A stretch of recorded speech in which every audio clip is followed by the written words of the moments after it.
There we go. All right, so can you see the record button? Can you usually see it from your end? Yep. Okay. All right, no worries. All right, so good morning.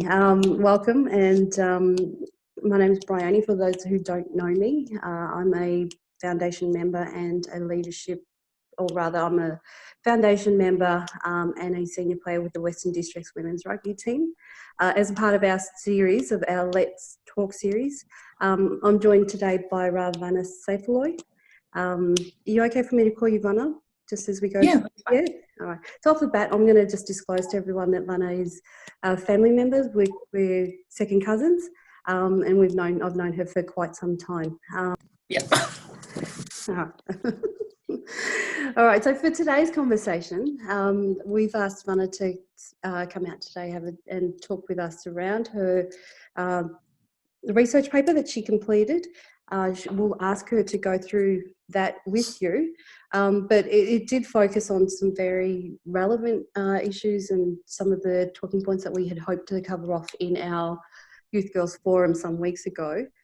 But as I'd mentioned previously in the earlier podcast, that didn't go ahead. So with relation to today's topic, Vana will focus on the challenges of living young Pasefika in Australia. Welcome, Vana. Hello, thanks for having me. This is super exciting and new at the same time. Now, Vana, I didn't want to get into it, and what I'll do is I'll ask you to introduce yourself and give us a bit of, background around your cultural identity, your work and education as well, how we've actually arrived at today's discussion too, if we can.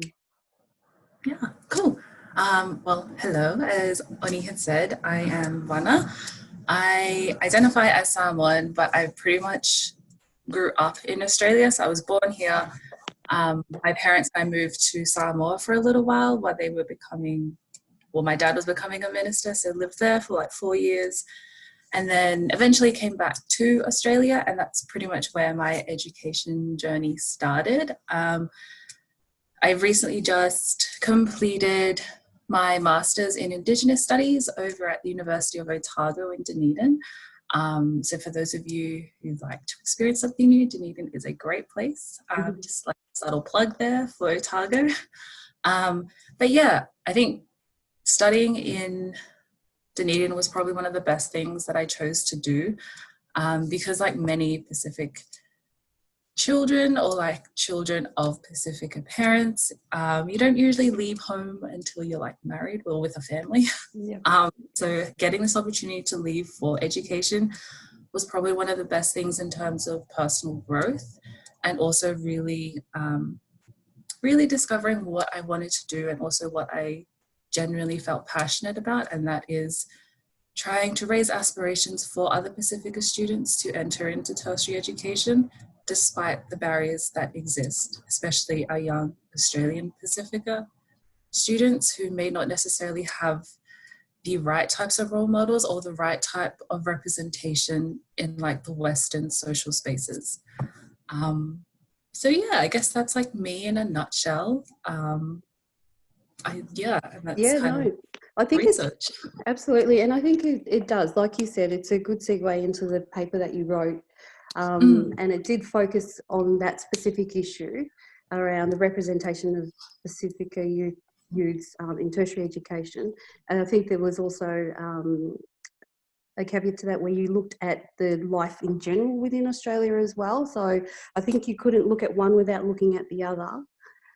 Yeah. So in terms of your research, and while that was the main focus of your paper, if we can, for the purpose of our youth girls, and given that we're a rugby team, are you able to talk us through, not just your lived experience, but also the experience of the people that you had interviewed, or the young people that you'd interviewed, and talk about the challenges that they face, because your interviewees, they were Australian born, is that right? Most of them were Australian born. I think half of them actually were Australian born. The other half were born overseas, but they basically did their entire schooling here in Australia and grew up as Australian, I guess, in the sense that you become a part of the environment that you're brought into. So I think generally for the participants that I interviewed and also myself, there was always this sense of disconnect between who we are at home and who we are in the public eye. And I guess what I mean by that is, for those who are, second, third generation migrants, so whether your parents or grandparents came here initially, we are brought up into culturally diverse but equally influential environments. So that is your ethnic identity in the home or the community, and then also your interactions within the Western space. So in some cases, you might think that you are too brown for the white space and then too white for the brown space. And so I think the main challenge is trying to consolidate your two identities, or like your two versions of self, so that you feel comfortable enough to be able to walk within these spaces without reservation and without judgment. And I think we get that a lot, both from the Pasefika community and also within the Western spaces, just because there isn't a connect between the two.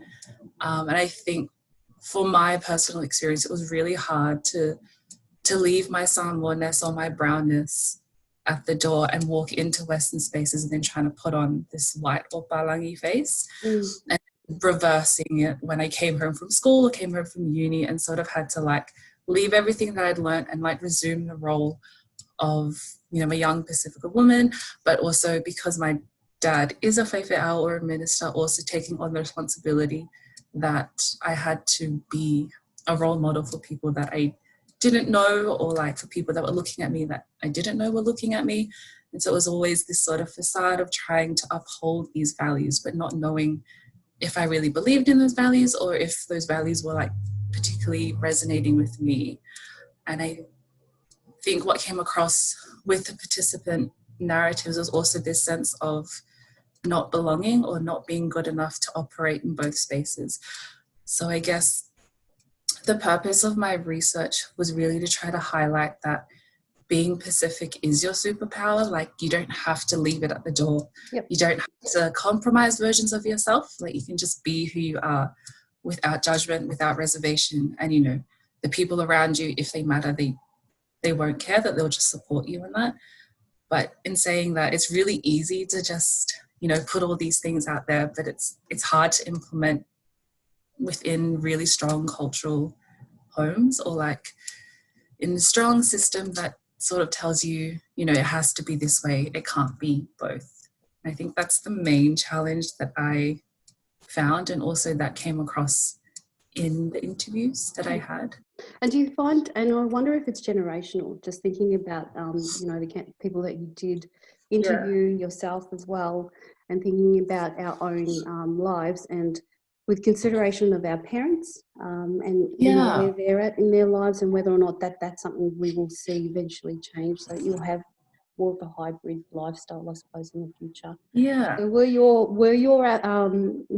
the youths that you'd interviewed, were they from second, third generation? What was the context for them? Most of them were second generation. There's only one that was first generation migrants, but they also touched on their experiences with their parents. I didn't personally go into the generational factors in my research, purely because of the word limit on it. Yep.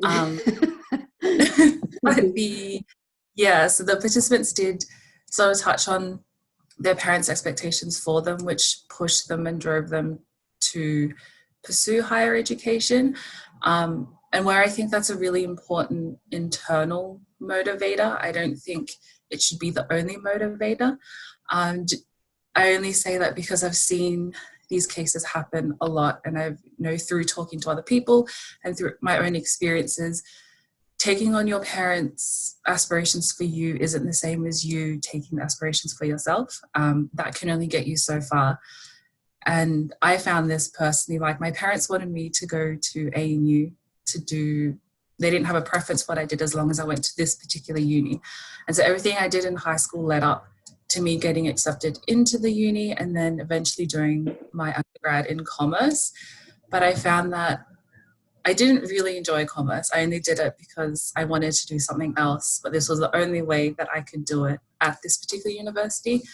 So I think the experiences or the expectations of, you know, our parents, where it's coming from a place of love, it's coming from a place of trying to gain social mobility.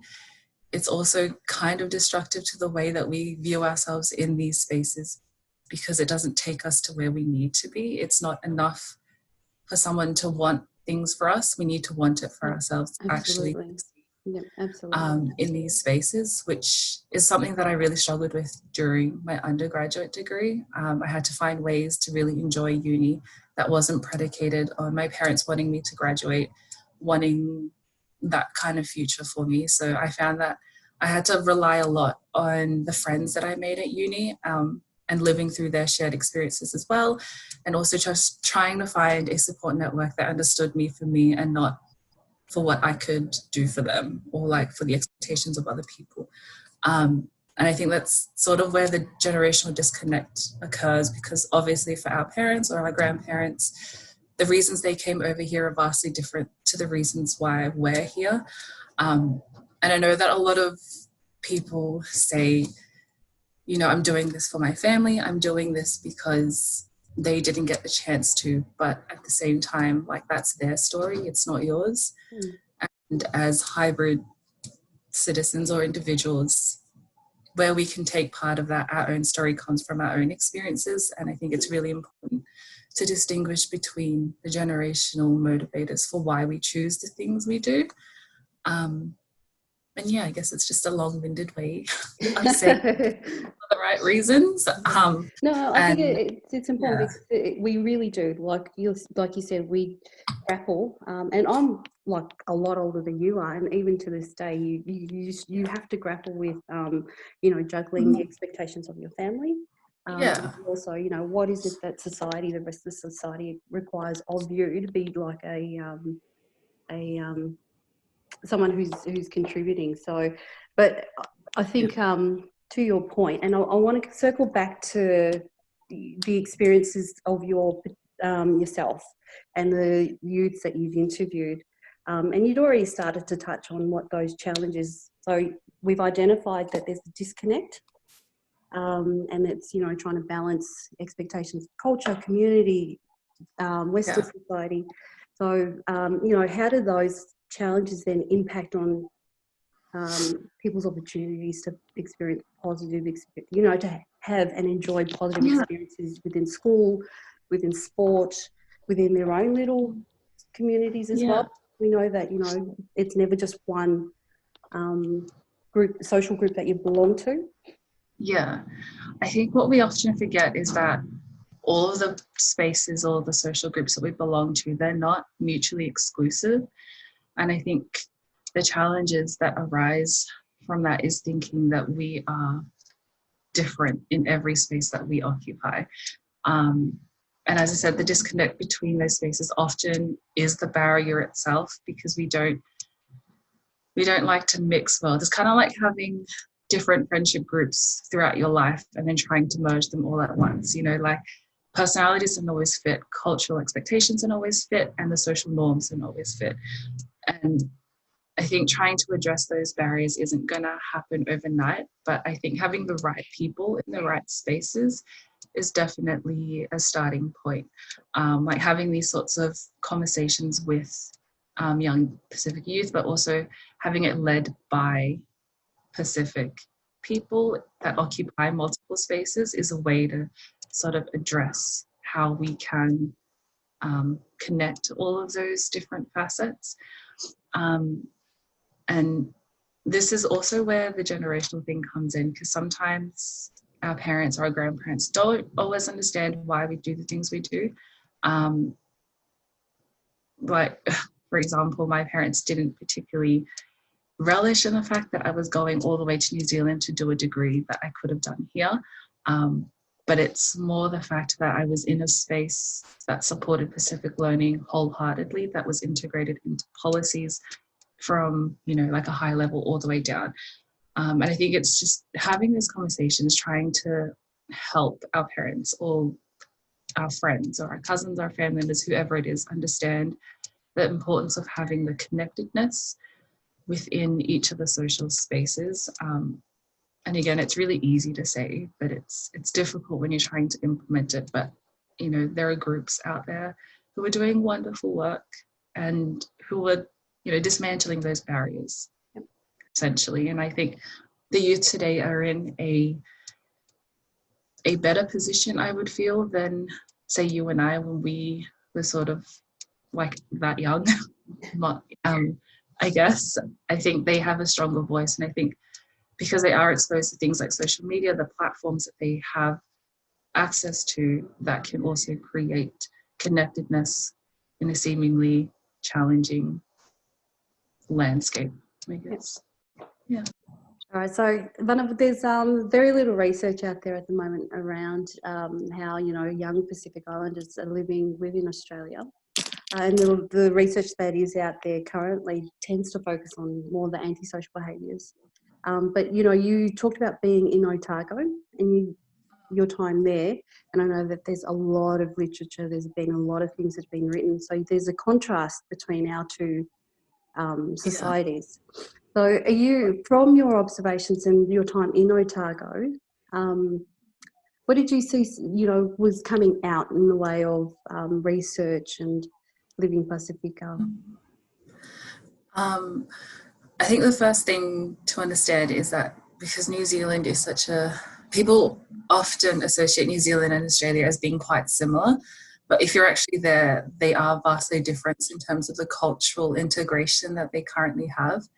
And that's not purely, but one of the main reasons is because a lot of Pasifika people live in New Zealand, and that's just a result of their bilateral agreements with Pacific Islands, and so New Zealand is naturally a place where Pacific people tend to go to first before either coming here. But in saying that too, it is still very polycentric. So when I say Pacific, it's generally mostly Samoan, Tongan, Niuean as well, but that's just because of the political arrangement that they have between the two countries. So when I was living there, the thing that stuck out to me the most was that there were so many points of access and support for Pasifika students. I'm talking just about the university space because that's the only space that I was able to engage with. But at every college within uni, so whether it was in the sciences, in humanities, in law, geography, whatever, there was a Pasifika person, a support person in those departments. For me, that was the biggest difference, was just seeing the amount of support that was available. And also they had a Pacific Island Center, which looked after the Pacific population in general. And on top of that, they had student societies run by Pacific students, identifying, you know, with various Pacific cultures. And to me, that was just like a minefield of gloriousness, because going to new and going to, you know, high school in Australia, I was probably one of the only, well, I was the only Pacific student at my school until my final year, and then there was 2 of us in my grade. In the entire school, there was probably only 6 or 7, and my high school catered from kindy to year 12. So that's just like the context for what schools are like.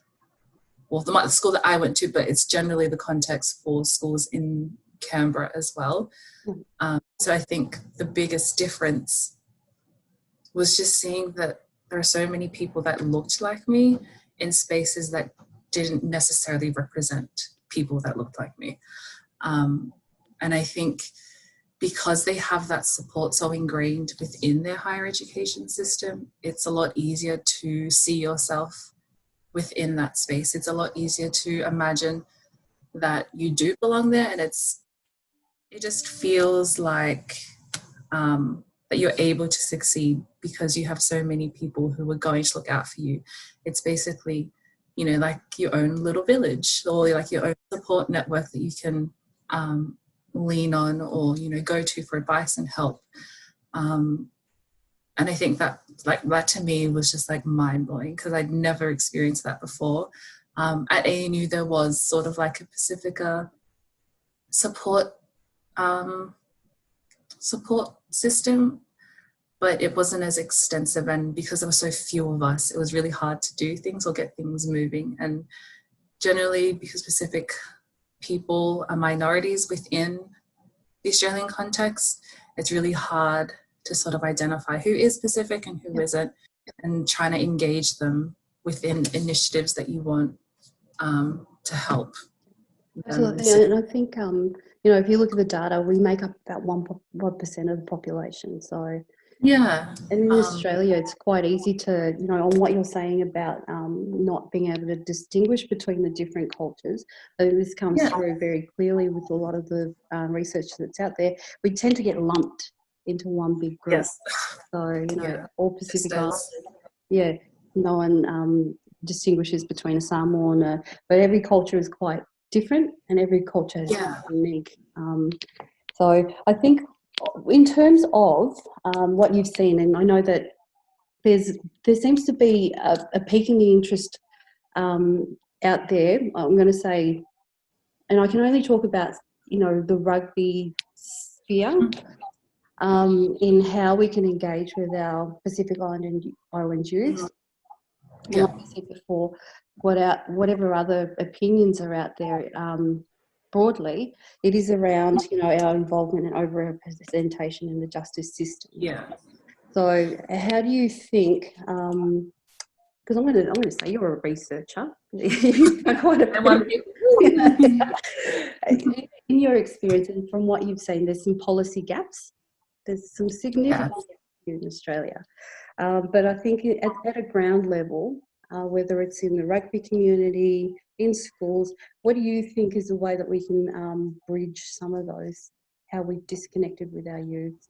What would actually help us to engage with our Pasefika youth, and have them doing more pro-social things? Yeah, well, I think because rugby is such an ingrained, well, just that as an example, rugby is such an ingrained thing within Pacific cultures, like I will bet money that at least one of our family members either played professionally or is aspiring to become a professional athlete or rugby player. And, that's an awesome avenue to try and bridge the gaps between disassociations of cultures, because rugby teaches us, well, I've never played, I've only played like 2 games and that was the end of that. But it's things about teamwork and about communication and about getting along with people that you wouldn't necessarily talk to on a day-to-day basis.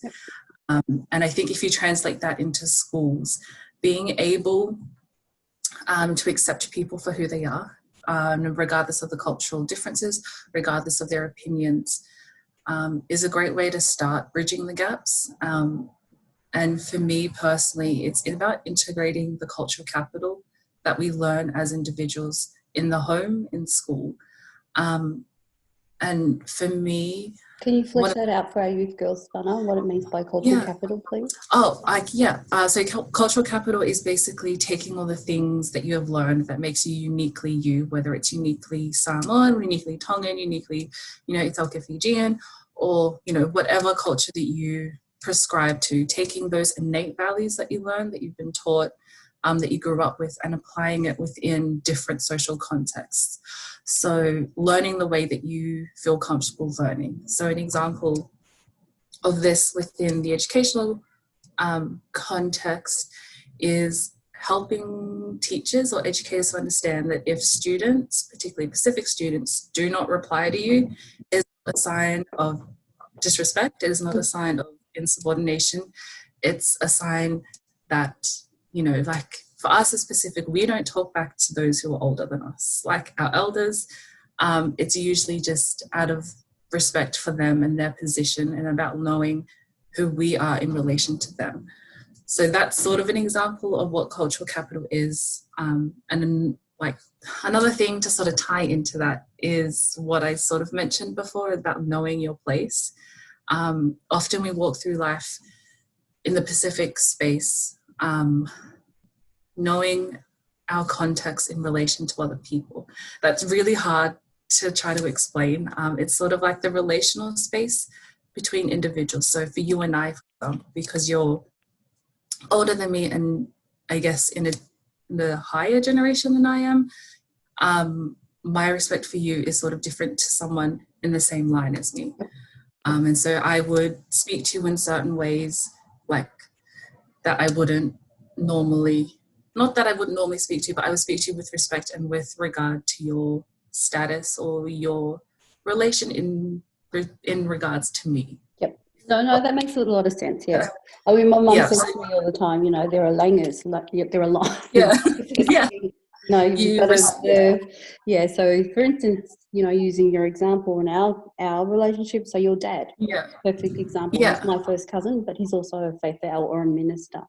And so then, how we interact with him, I think the position of him being a minister supersedes him being my cousin. So I can't just kick it with him and, Yeah. Exactly. Whereas, it's knowing the relational space. And I think often when you translate that into, the educational context, because we don't innately think about these things, it's because they're values that we're taught. And so for us, it's normal. For other people looking from the outside in, it's something completely weird.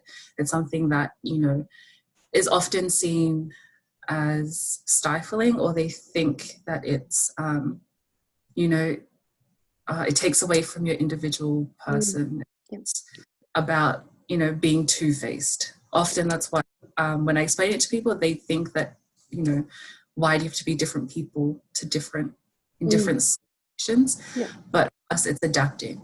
And so in the educational context, understanding the context of students in their cultural context, understanding them in that way helps to understand how they learn. Because everything that we are, everything that we are is dictated or is influenced by the people who've come before us. And I feel like that is true across all Pacific cultures, regardless of how different we are. You will seldom find an individual who will say that they have gotten to where they are purely on their own merits. People often say, my family did this, this, and this, or my parents did this, this, and this to ensure that I got to where I am now. And so the fabrics of who we are is made up by our community, is made up by our family. And often within Western spaces, and I've seen it a lot in education, people don't necessarily understand that. And so when we have commitments that supersede our own desires, people don't understand, or they don't think that it should be the right discourse. It's not. No, absolutely. Because I think, absolutely, you're right. Because I think with the expectations of a Western society, it is very much about, you being your own champion. Their success and how they measure it is based on your achievements as an individual. Whereas, like you said, for us, it's all about our family, our community, and you're right. Everything has been about people who've come before us, but as we are in this moment, it's also now about what are we actually putting down for the people who are coming after us. And that's it. It's dynamic and it's always changing. And it's always, I think the hardest part about being Pacific is trying to consolidate your own desires with the expectations or your responsibility to your community.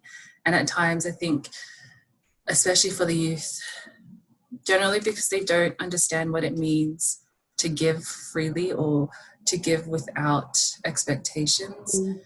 I myself have also found that I do struggle with a lot of the cultural expectations and trying to be my own person without neglecting my responsibility or without neglecting that crucial part of me that makes me who I am.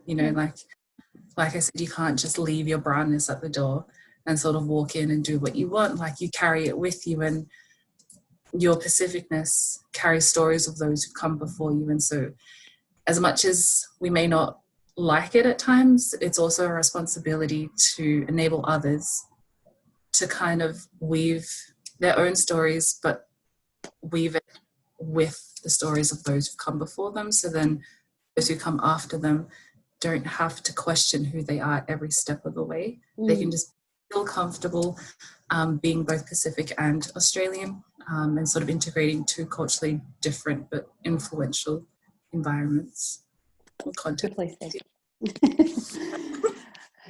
So, but I think, and at this point, it's probably even worth saying that whatever the decision is, it's okay. It's okay if you do choose Yeah, to, for our youth girls, and we see it all the time. That they kind of struggle to. They want to be there. They want to be a part of the team. They want to make it to games. They want to, make it yeah, to training. But at the same time, they need to be home. They need to be doing fouls. They need to yeah, be making sure yeah, that and they're doing that's their homework and all that sort of stuff. And so yeah, it's okay, like for us to have those struggles but not to internalize them necessarily, and make sure that we yeah, put the supports out for our youth girls, but not even just our youth girls, but just any Pacific Islander who yeah, come through the two different systems, or the two different cultures. yeah. Yeah, and I think having, like sports team, being involved in sports teams is a great way to engage with community, because just like sharing a meal is a way to bring people together, attending rugby games or netball games or whatever sport it is that you play is also a community-centric event. It's something that can bring a whole lot of different people together to enjoy something that is perhaps maybe external to their normal everyday lives. And definitely it is difficult to try, make it to games, make it to trainings, but also having your responsibilities at home. But I think that can also be addressed by educating the home. Like, I know it's really easy to say, it's better to try and make them or help them to understand, but when you've got bills to pay, kids to look after, family members in, back home to account for, it's difficult to see past your financial need at that point in time, which is something that also stops people from pursuing higher education. The short-term financial gain often outweighs the long-term successes that you can have if you just commit to 4 to 10 years of studying.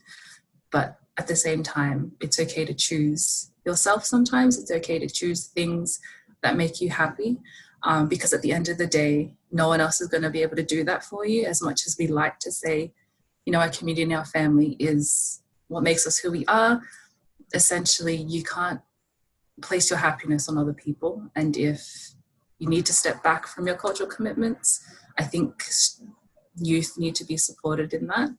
And also if they want to step back from other things, I think they need to know that it's okay, that they can do that, and they won't be judged, or they won't be, exiled or made to feel like they're disappointing people, or they're letting people down.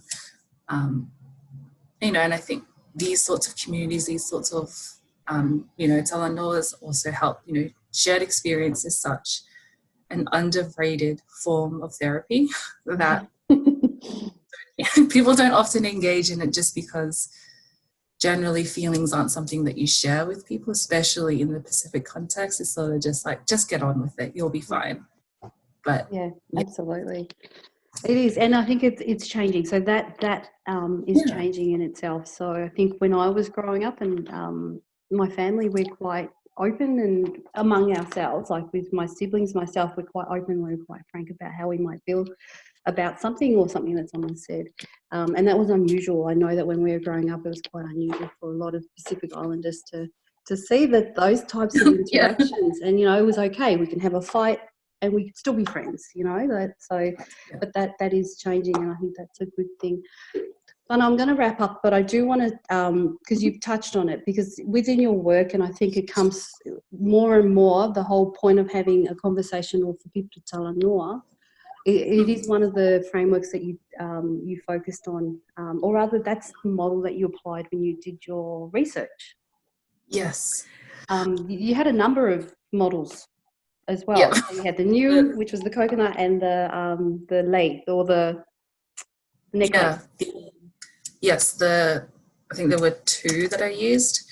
So the Kakala methodology, which is sort of based on the Hawaiian principle of lei making. So that was developed by I know her name, but I don't want to get it wrong. That's okay. Embarrassing. That's okay. I think it was Dr. Thaman. And there was also the other one, the ULA model, which is sort of based around principles of engagement in the Samoan context. And there are like heaps of different points of the lei that we have to consider, like reciprocity, family commitments, alofa, respect, and service. And like the concept around using those, or the thought process behind using those methodologies, was to provide it in a Pacific lens. And like you said, Salanol is one of the main principles that I'd used, simply because it's such an effective way to communicate ideas and stories. And if we think about pre-colonial times in any other islands, the method for which we did anything was through talking. It was through sharing stories. It was through singing. It was through dance. It was different ways of expressions. And I think revisiting what Salanol means will actually help Pacific youth sort of open up more, because it's a natural thing for us to do. Like we're not like a group of people that would write things down. Like everything that we are and that we do is demonstrated through our actions. It's demonstrated through our words. And yeah, I think with just the concept of talanoa, it's so much more than just, talking or having a conversation. It's about shared experiences. It's about, relating to one another in a way that perhaps you can't relate to with your friends, with your other friends who prescribe to different cultural ethnicities, or even with your parents. Like it's about finding the people who share the same values, share the same experiences, and sort of debriefing with them, even if neither of you are psychologists or whatever. But it's such a form, it's such a great way to unload, and it's not necessarily burdening other people with your problems, or with whatever it is you're feeling, but it's just about sharing and sort of letting each other know that what the other person's going through, you've gone through it. And I think, especially when it comes down to this research, hearing other people's stories, like these are people that I've been friends with for years, and yet I'd never known that they'd gone through these things. And so being able to relate to them in this way just strengthened our friendships, but also it just made me feel a lot less alone. Yep. And it made me feel like I could do things that I wanted to do because other people had gone through the similar situations, and also that they were there supporting me no matter what. Yeah. Thank you so much for your time, Vana. I really appreciate it. No, that's all good. And it just seems like a very natural conversation, given that it's who you are, it's the research that you did, and there's quite a bit of value in there. There will be things that hopefully our girls will pick up that will resonate with them. And that, you also, turn that mirror back on everyone to say, okay, I've gone through this, now it's your turn, to have a look and to really take it. Yeah. So take a look. Take a look. It's okay to have a look. All right, I'm going to stop recording. All right.